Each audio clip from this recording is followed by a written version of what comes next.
Thanks, I'm good. But thanks, come on, sit down. Stop it! Yeah.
What have we got?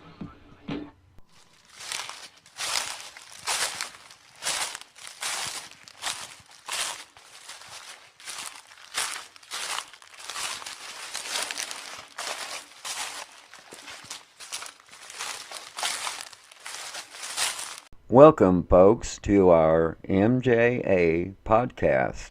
This is episode 7, part 2. The series, Children Who Never Made It Home. My name is Mark. I am your host for tonight's podcast. I am the lead investigator and one of the founding partners at MJA. Children Who Never Made It Home. Case 1. Missing Melinda Karen Creech, white female. The 14-year-old Melinda Karen Creech went missing on September 5, 1979 from Anderson, Indiana, located in Madison County. Melinda Creech ran away from home several times before.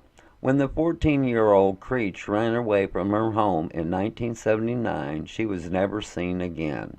Her siblings was led to believe by their mother that Melinda had been found dead in New York. This was untrue according to documents found after the mother's death.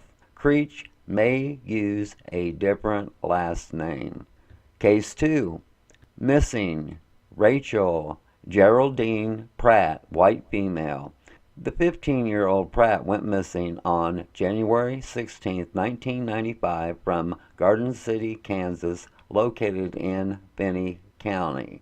The 15-year-old Pratt was last seen on January 15, 1995 in Garden City, Kansas.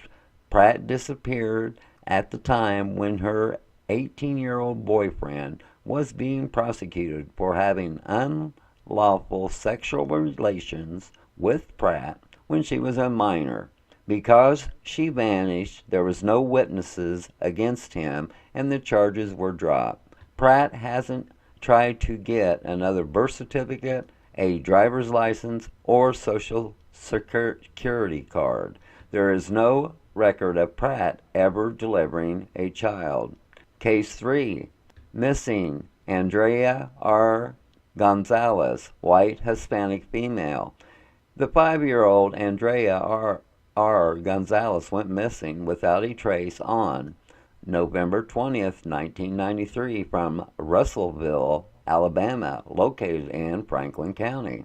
Andrea Gonzalez was reported missing by her father and stepmother, who claimed she walked away from their trailer in the middle of the night.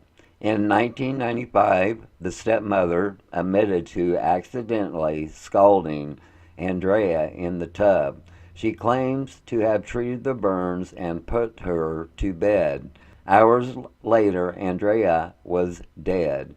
Andrea's stepmother says she wrapped the body in plastic bags that were tied to concrete blocks with an electrical cord Andrea's father confessed to throwing her body off the Mon-Die Bridge in Upper Bear Creek Lake. 2 trash bags and a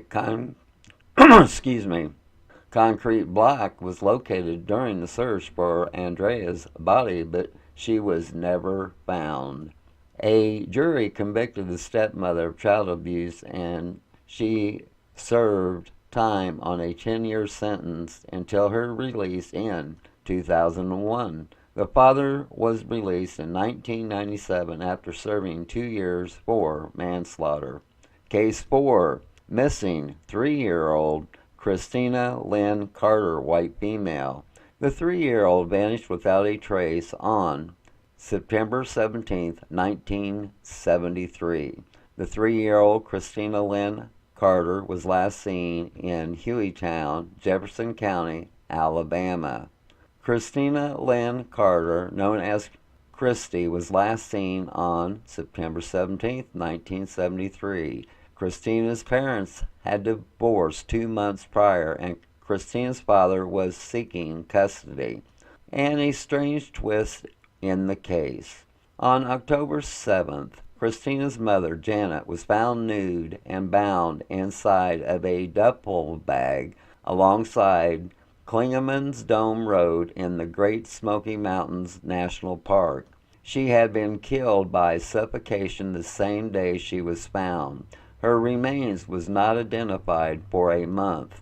It was after Janet's identification that authorities realized Christina was missing. An extensive search of the park turned up no indication of Christina's whereabouts. Case 5. Missing 9-year-old Lisa Dickinson, white female. The 9-year-old white female vanished without a trace on September 5, 1976. The 9-year-old Lisa Dickinson was last seen in Walnut Creek, California, located in Contra Costa County. Dickinson was last seen on September 5, 1976 in Walnut Creek, California. Lisa was last seen shortly after 1900 while riding her bicycle near the Pleasant Hill station of the Bay Area Rapid Transit. The 9-year-old white female left the home of her parents to find a shortcut through the nearby Heather Farm Park to the Pleasant Hill BART station.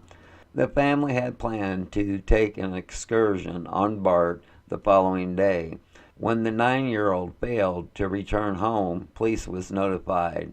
An intensive search was mounted. The only physical evidence turned up was the girl's abandoned bicycle leaning against a tree at the north end of the park near the Contra Costa Canal. Foul play is suspected. Case 6. Missing Jackie K. Boyer, white female. The 12-year-old Boyer went missing on May 21, 1980 from Windsor, California, located in Sonoma County. Jackie went missing on May 21, 1980, 2 weeks after her 12th birthday. The 12-year-old white female disappeared from her bedroom with no signs of a struggle. A chair was found by Boyer's window. Case 7. Missing Kathleen Ann Shea, white female. The 6-year-old vanished without a trace on March 18, 1965, from Tyrone, Pennsylvania. Shea was last seen walking from her home to the Adams Elementary School 4 blocks away on March 18, 1965. Shea was traveling north between 15th and 16th Streets in Tyrone, Pennsylvania when she vanished. Tyrone, Pennsylvania is a relative small town. The case has generated and continues to generate more interest in the central Pennsylvania area. No trace of Kathy has ever been found despite extensive search efforts on part of both local and state law enforcement agencies. Numerous possible leads were pursued with negative results. Let's take a pause for the cause, and when we return, our special guest on tonight's podcast is Chris. Back in a moment with Chris on the line.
Welcome, Chris, to our MJ podcast. This is episode 7, part 2, the series, Children Who Never Made It Home.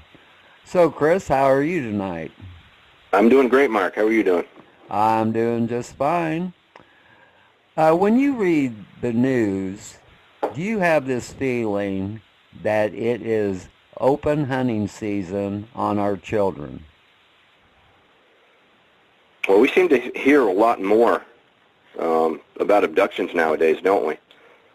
Due to social media and the national news, it makes more news nationally than it used to. You know, it used to be regional, so you'd hear of a lot of abductions. That would happen in Indiana, for instance, your stomping ground. Oh, yeah. That we wouldn't hear about here in the Northeast. So I think with the social media and the national news focusing more on this, we're certainly hearing more about it. And do you think as a country we have failed to protect our children? Well, I think we're making strides, though it seems to be taking a long time. We now have the National Center for Missing and Exploited Children, which was founded by John and Reve Walsh in 1984. That's a pretty good resource for law enforcement and everyone who needs to be educated on this subject. And how do you feel when you read about a child molester being caught and he happens to be a repeat offender? Yeah, that's pretty sad, isn't it? You would think with the technology we have nowadays that we could keep better track of child molesters so they don't become repeat offenders.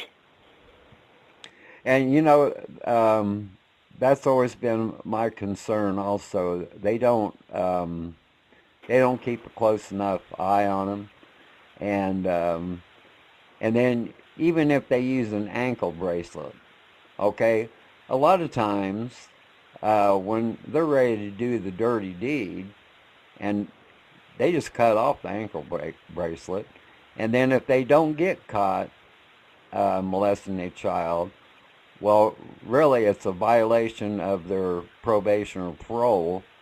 And, exactly. And then a lot of times, okay, let's say if they was on parole, they send them back to prison. Okay, in the 2 to 3 weeks, they have a hearing, and a lot of times, they're released back in to the public. And I've seen this happen over and over again. And I always wondered what happened to the 3 strikes law, where if you have 3 felonies of the same crime, it's life without parole. Well, it seems like a lot of the states